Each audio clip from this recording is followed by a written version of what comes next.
Either of you explored other religions? In those paradoxical moments, like Sandy Hook, I think God is trying to teach us in moments like that, and how, for non-believers who ask, like, how are moments like that even possible in a world where God exists? Great question, Stuart.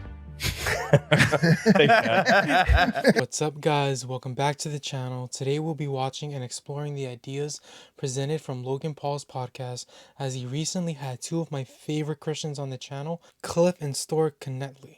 Now, in my opinion, Cliffe and Stuart were bringing the heat the entire time, but they really gave three good answers to three really big questions.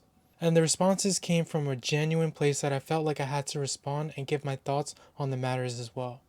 Let's wait no further and see what they had to say.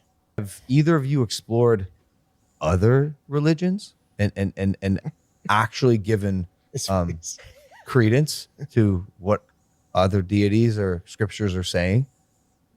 Absolutely. I have a great deal of respect for Muhammad, who taught give alms to the poor. It's one of the 5 pillars of Islam, way to get to heaven. I have tremendous, if anybody doesn't respect Siddhartha Gautama Buddha, I think they are nuts. Why? He struggles through the whole problem of suffering. Now, his conclusion, I could not disagree more with: cut off your desires. No.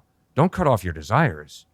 Learn to distinguish between good desires and bad desires. Confronted by suffering, I better have the desire to help people, help suffering people. For me to retreat and just cut off all my desires and contemplate, no. Jesus says, feed the hungry, clothe the naked, visit those who are sick and in prison, make a difference with your life in the lives of hurting people.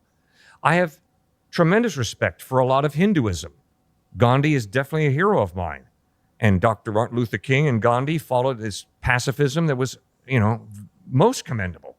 So yes, whenever I'm talking with someone who believes something sincerely and they thought it through, I want to study and understand what is true. And I love Cliff's answer here, because I think what we've established in modern society is a sort of false binary that you're either tolerant of what others consider as opposing truth, or you're not, when that's not the case. See, I was taught to be respectful and tolerant of what others believe, while at the same time growing up in my own faith, mature enough to challenge others on why they believe what they believe.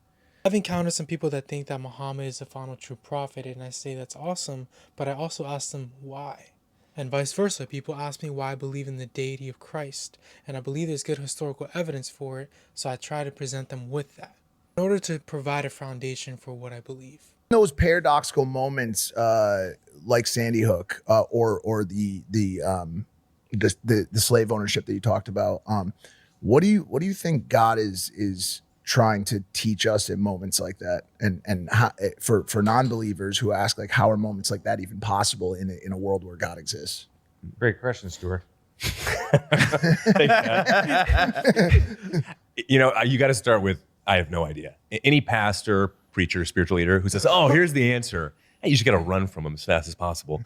So you got to start with, I don't know. Secondly, you got to start with, it's a sin issue. Do you know what I mean? That's got to be up front. If Genesis chapter 3 talks about a great fall and great breakdown, that cracked the door wide open for any type of entropy to occur. Thirdly, I'd go with, well, if there is no God, then there is no ultimate moral obligation. There is no type of immaterial out there. It's just all material, like we're sitting on a couch right now. And the immaterial information that we're speaking, well, that's a type of spirituality involved.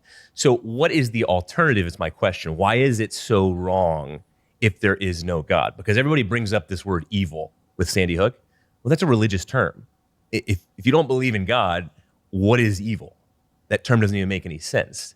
You have to have God to have evil, because it ushers in moral obligation. This is really right. This is really wrong.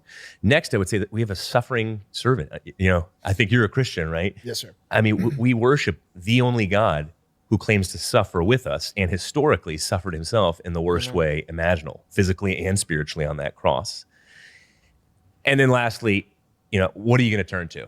We're at the beds of those who are suffering all the time. We just had a funeral last night we performed.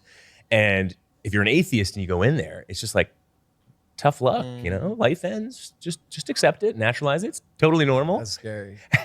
Versus, look, there's eternity out there and we all want that. Now the question is there evidence for it? Right on, and sure, the idea of evil and suffering is literally the hardest reality to reconcile with an all-powerful, all-knowing, and all-loving God.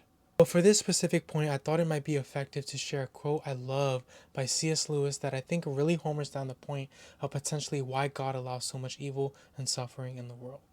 The quote begins by saying, "God whispers to us in our pleasures, speaks to us in our consciences, but shouts in our pains. It is his megaphone to rouse a deaf world." Do humans? Let's do good humans. Can we get a little more specific with the sentence so You we bet. can move to the I am next? convinced that you are valuable not because you got a lot of viewers or a lot of likes. I'm convinced you're valuable not because you got a large bank account.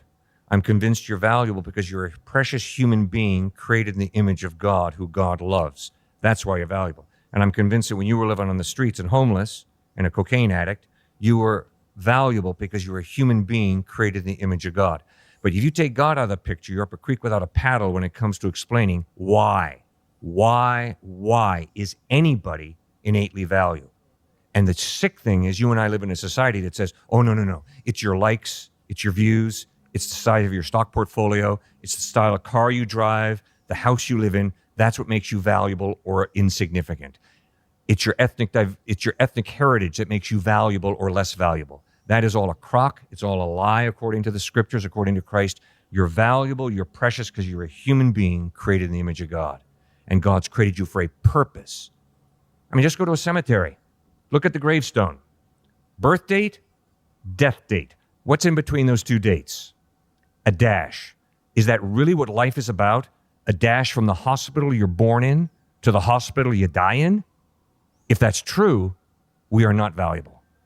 But if we're created by God for a purpose, to love and worship him and to love and serve each other, if we're created to live for eternity in heaven, by gollies, we are really innately valuable. Yeah, I wanted to end off on this little segment Cliff had and kind of build upon what he said, that it really is true. If what scientists predict for the end of mankind is a catastrophic heat death of the cosmos, well then nothing we do really matters. Career, your family, your goals, your aspirations. If all of it is to be forgotten one day, nothing or no one is inherently valuable. But if there is a God that has established you for a purpose that is not defined by the confines of time, then we are all headed towards something greater. Guys, I believe this purpose is rooted in Jesus Christ. If you think that you might resonate with some of this information, please consider liking, commenting, and subscribing for more content like this. That being said, stay safe and have a blessed day.